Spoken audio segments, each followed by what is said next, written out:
Hello and welcome to another edition of the e-commerce Odyssey podcast. I'm here with Max from Klar, and we're going to talk about something which I've been very interested in for a long time.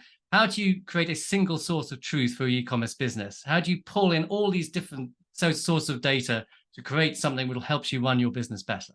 So without further ado, Max, it's a big question. Can you tackle it for us? Well, yeah, I can try at least, Trevor. Thank you for having me.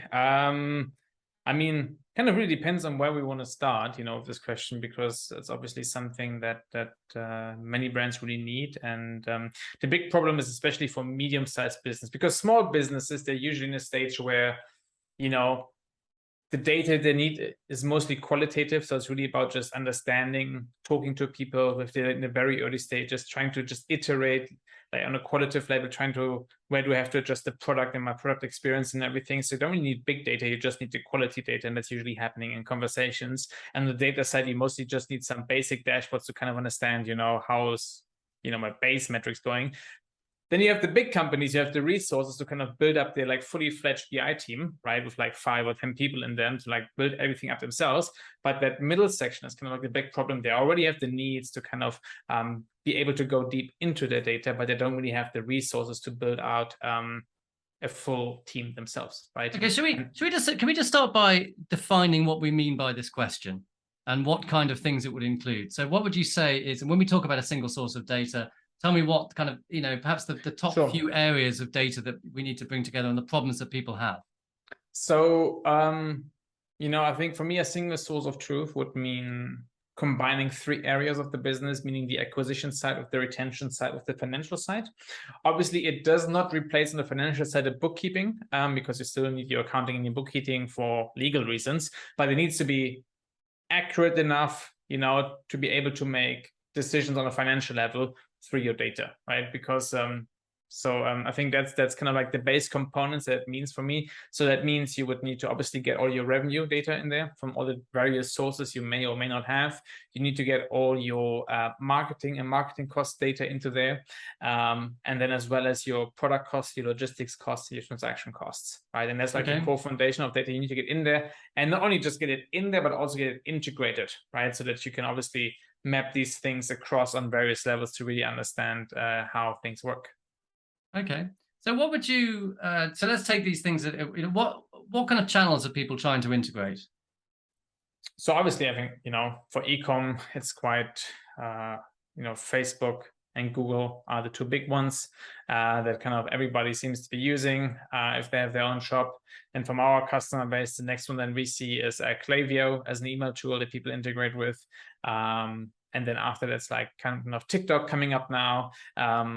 And then after that, probably Pinterest. Obviously, if you have an Amazon business, then you want to integrate with Amazon ads as well.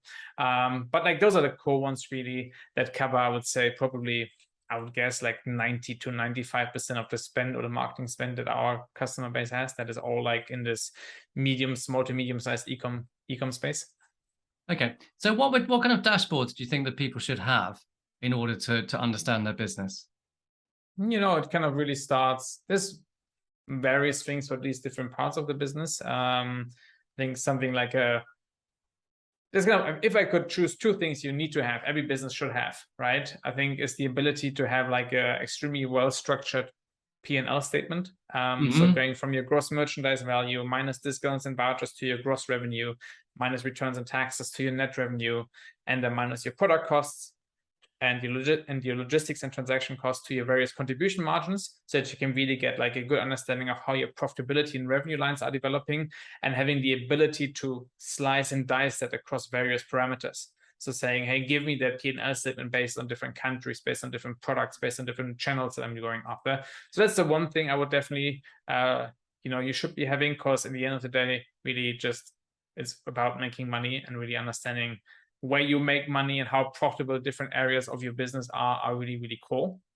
And the second report that I think every business needs is a cohort report, which kind of combines all these aspects that I mentioned, the acquisition side, the retention side, and the financial side, all in one view, right? Because you can see how is your acquisition developing, how is your acquisition efficiency developing, and then how are you retaining and monetizing your customers over time, and are you getting better or worse at doing so, right? And a quote report as well structured allows you to do that. And that's also why, typically investors in the space, if they ask for one report, it's usually that one, because it kind of contains all these 3 core elements. Okay, so let's taking my business, because I run an e-commerce business, we've always struggled with this kind of thing. So we have it'd be interesting, let's use me as a case study, right? So we sell a lot on Amazon, we sell on eBay, we sell on Shopify. We use a back-end system called Linworks, which is our e-commerce system. So that holds our product data, and it holds our cost data, and it does our reordering. We also use Xero as our accounting system. Now, we would dearly love to have a single system where we could just set this all up, and it would just run. And every day we could say, okay, yesterday we were profitable. We could look at it on a day-to-day or week-to-day basis, and we wouldn't need to. We wouldn't need to generate lots of spreadsheets, etc., which is what we do now. Is that the kind of thing which is possible using a system like yours? So, like I said, we kind of not really including the financial side from an accounting perspective. Something like Xero is not something we're integrating with and planning on integrating in the near future. Instead, you can, go in and configure your cost structure so how much you're paying to your fulfillment provider, and your changing production costs for your cost of goods sold. You can configure that within our tool, and that's how we kind of generate this financial statement. But we kind of are not going after the bookkeeping or accounting integration right now. But beyond that, it depends a little bit on how you have things set up and structured. But that's something. So could you? Okay, so you've got your system doesn't deal with overheads. So you wouldn't? Could you put? So right now we kind of we are not including overheads. I kind of figured, originally it's not that interesting because it's not something that's really changing on a daily level. So I always kind of figured that, getting that information once a month from your accounting or accountant, whatever, is still plenty enough. But we got a request from customers a few times now, so it's something we're thinking about including also into the future. But originally, we kind of said we want to focus on those things that are kind of like extremely operational and changing, which is kind of like going through the entire variable cost structure. So including product costs, logistics costs, transaction costs, and marketing costs, and leaving the SG&A side out of it. So what kind of level of accuracy can you hope to aim for? And what I mean by that is, you always have, if your system will create a simulation of a business, right? So there'll be certain things. So, for example, with the courier costs, right? You can predict what the courier costs are. You can say, okay, these are the weights and these are the destinations, etc. But there'll be other costs. So, for example, maybe the item's oversized, and there'll be additional costs, and that won't be captured by your system because you're not looking at the actual invoices. So I've always found when I've made simulations like this that I couldn't get them more than about 90% right. Have you got any idea about how accurate your system would be when? So before it's actually reconciled? On the fulfillment cost side, it obviously depends on the complexity of how your deal is structured. If it's relatively straightforward, so we offer, compared to other tools out there, quite a lot of flexibility to configure how your deal is structured, but it's not infinite, So if you have a simple deal structure, we can get to 100%.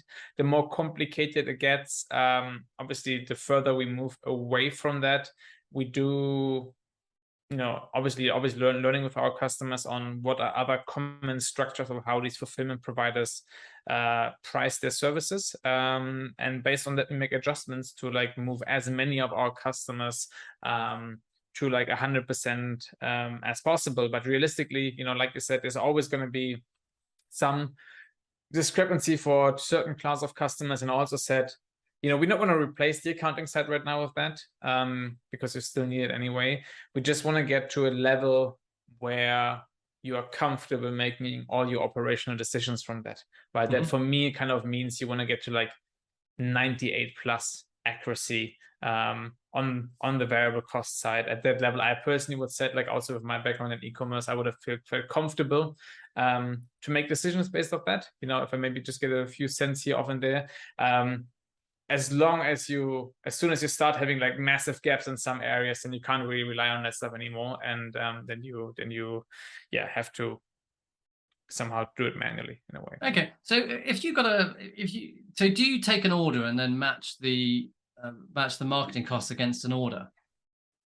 So marketing costs we do to a certain extent, product costs, logistics costs, and transaction costs we do fully, also breaking it down not just on an order level, but on a product level. So we would kind of break up the logistics costs if of that order and assign it across the various items that were included in that order, so that you can also break down product label KPIs to that same profitability level. Product like marketing costs, breaking it down on an order level is,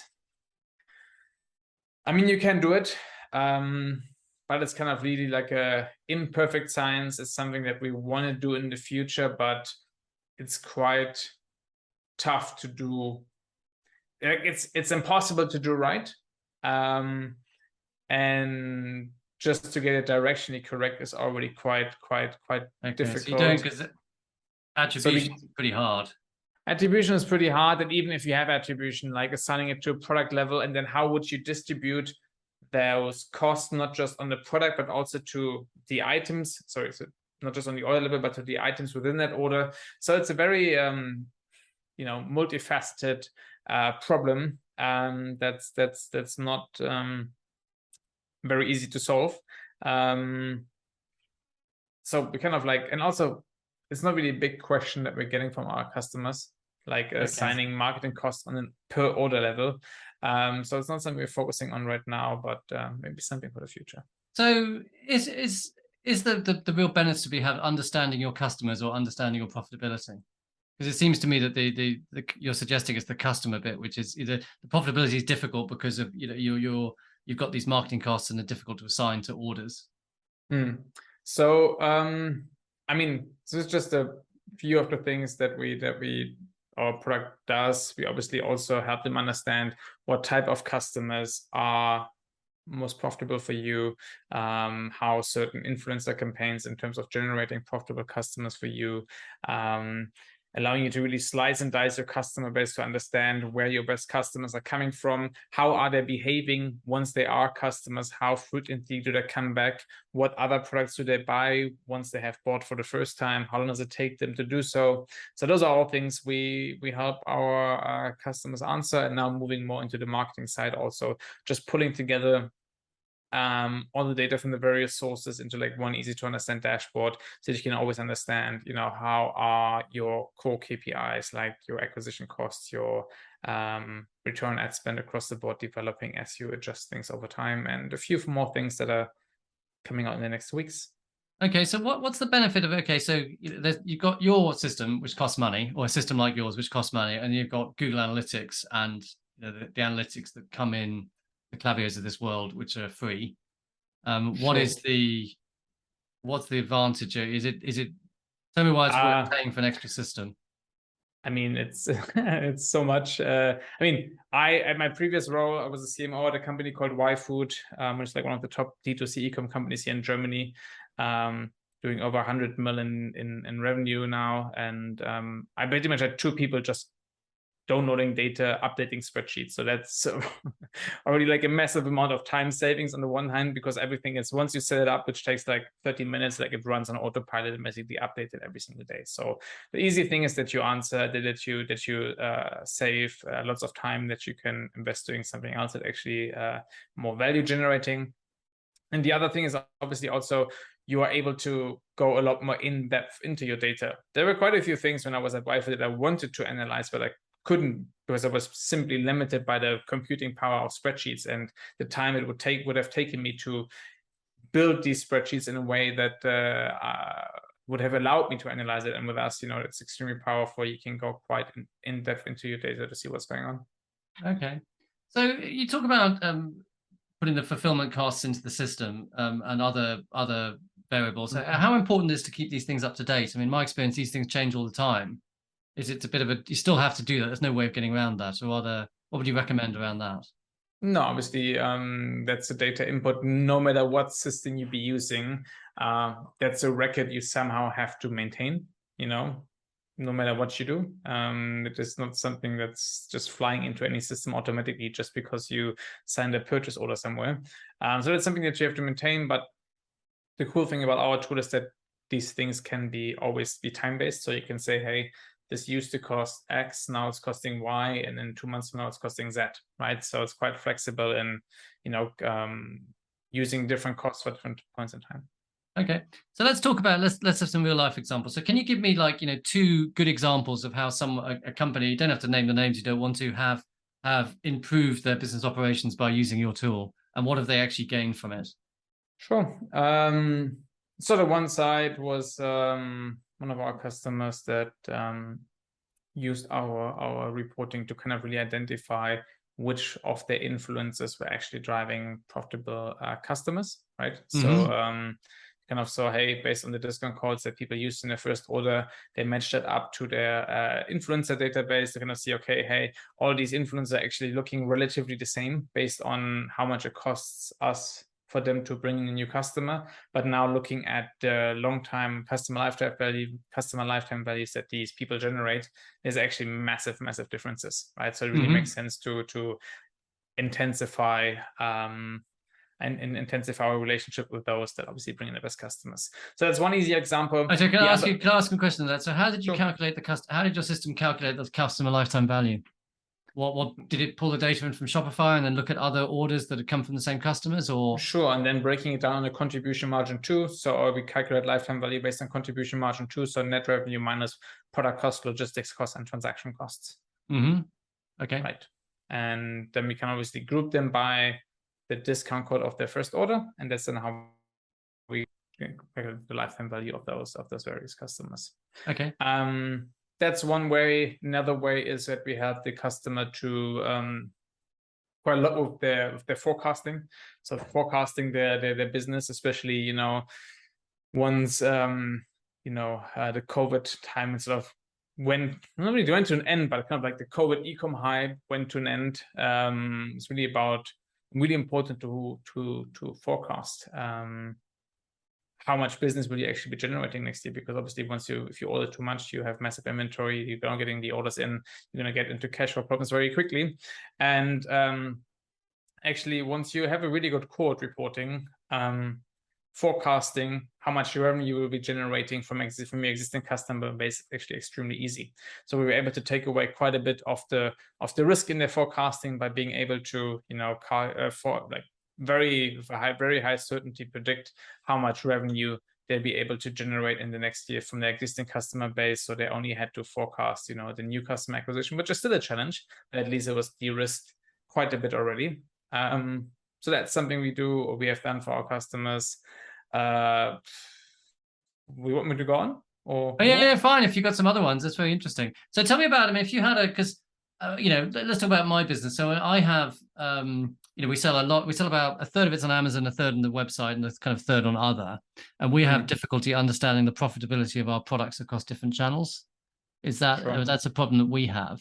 And also, we have tried to assign kind of marketing costs to different orders, work out, where the profit, where the money is leaking out of the system. That's a problem we have. That's something which can be achieved.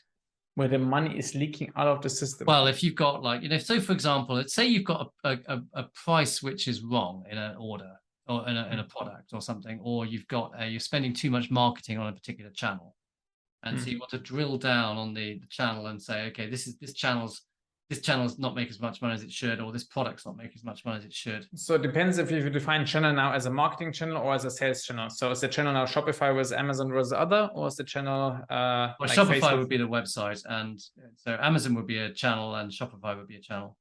Sure. In that case, you're quite flexible in Klar to break it down across different sales channels. So comparing Amazon versus Shopify, other we don't really support yet unless you pump them in through your Shopify, right?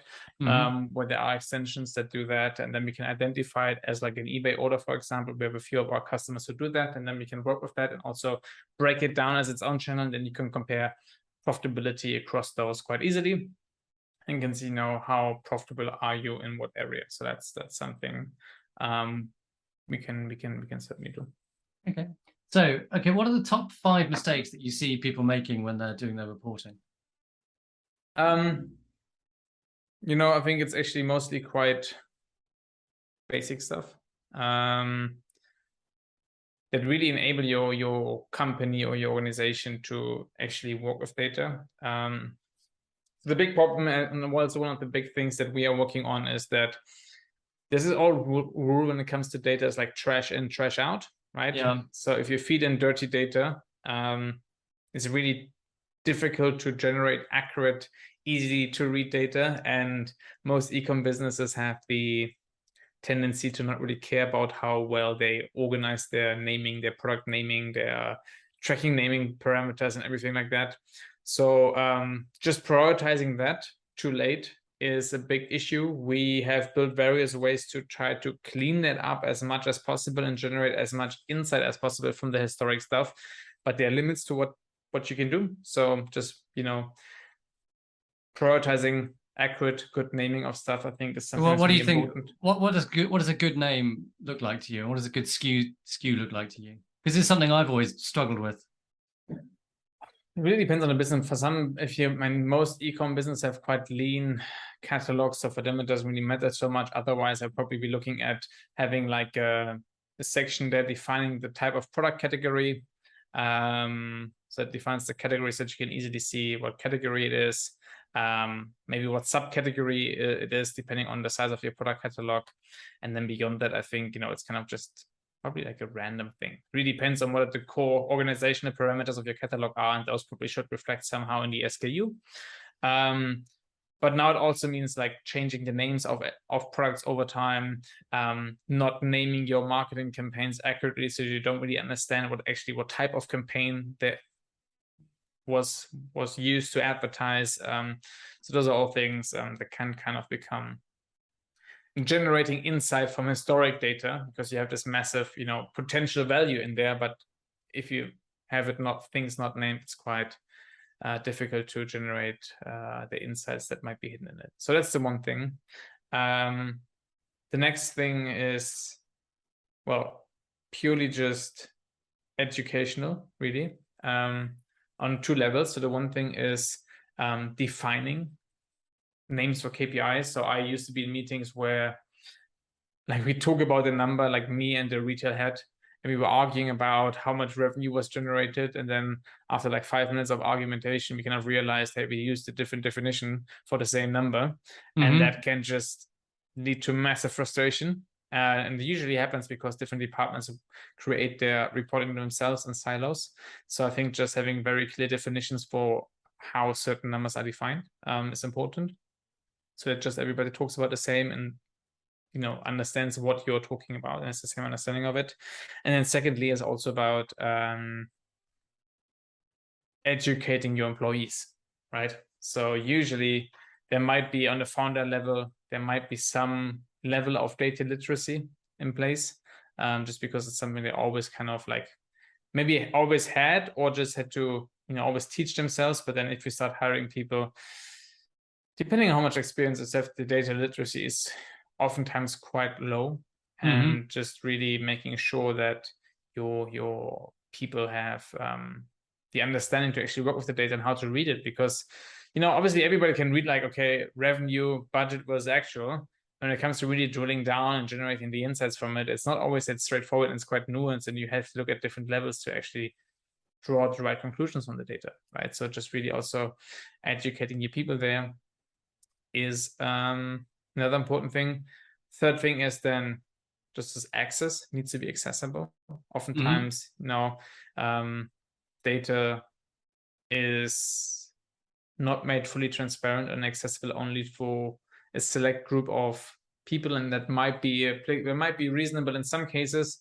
Maybe you don't want to send out your bank statement to every single employee, but I'm usually an advocate for making data accessible for everyone in the company. We also don't price our product based on seats or anything like that, because I actually want our product in the hands of as many people as possible. So how much was that? Was that 4 or 5 now? I think you're probably 4, actually. I'm at 4. So I guess the final one is called over-reliance or under-reliance on data. Right, okay. So I can go in either direction. So I think, for me, it always starts with understanding the person behind the data, and that allows you to interpret it, right? Especially small, medium e-com brands, they usually don't have that massive tons of data that like everything can just be purely data driven. It's always also a function of, okay, understanding what is the person behind the data, what are they trying to achieve, what questions actually might they have, and depending on what the answer to those questions are, you actually can make different conclusions from the same data. Okay. So I think not just relying on data, but also actually first investing in understanding the people behind that data is something that not many people do enough. So, okay, what kind of level of detail do you think is necessary? Because obviously you could spend all day getting it absolutely perfect and going down to the nth degree. Where would you stop? Where would I stop? Yeah. I mean, I think in the beginning, like I said, it's mostly qualitative. So you probably just need like a base, dashboards tracking costs and revenue really. But I would mostly focus on qualitative data. So speaking to people, getting feedback on the product, why they're using it, why they love it, why they don't. So I think that's very low. And then I think there's a, base set of reporting. And that's kind of like what we're building out now in Klar that you need. And obviously, I don't think we still have a little bit to go, but I think, I don't know, by the end of the year, maybe early next year, I think we kind of have like this foundational set of reporting that you really need as an e-com brand. And then beyond that, you need to have significant size, right? Because then the edge cases get so small, then if you're actually focusing on those things, then you either need to be massive, that these edge cases actually have real monetary impact in the end of the day, or you're focusing on the wrong things. Okay. So usually there's so much, benefits if brands at that level that can be like that low hanging fruits that can be grabbed. That if you go beyond that, you're probably focusing in the wrong areas. Okay. So like I've got last question for you. Can be about anything. What are you nerdy about? What's your outside? I mean, obviously data is a pretty nerdy thing anyway, but what else are you nerdy about when are you taking time off from being nerdy about data? So what my pet peeve thing is, like, I probably spend way too much time watching American morning shows on American sports. It's kind of like my American sports, did you say? Yeah, it's like this. Like they have sports? Like these morning talk shows where basically you just have 2 or 3 guys just screaming at each other, being in disagreement about yesterday's events in American football or basketball. And it's basically always the same discussion every single time. And I've been watching it for like, I don't know, 8 years now, and it's kind of like the same discussion over and over again, but I kind of love it. And so it's the same. You watch the same morning program with the same 3 guys having the same argument. There's like one primary one, and there's like 2 or 3 other which I like watching every now and then, and they're kind of just arguing the same thing, like who is the greatest player of all time, is this and this person, if he gets traded to that team, is that going to work out? It's kind of like always the same discussions, and they never agree. Like they always just scream at each other and tell each other that they're basically stupid. So you're into American football then? Yeah, I mean, I don't know every sport really. I think I played quite lots of different sports, and I think I can hold a good conversation on almost any sport topic, because I don't know, just follow kind of everything. Cricket? Can you do cricket? I understand cricket. I also lived in the UK. I understand the difference between the Test game 2020s and like all of that. So I think watched a few cricket game lives also. So. I think we probably have to end it there, because you're going to start asking me something and I'm going to show my total ignorance. No. Max, it's been great talking to you. Thank you for sharing your insights. I'm going to go away and have a good look at my figures. Thanks. Bye. All right.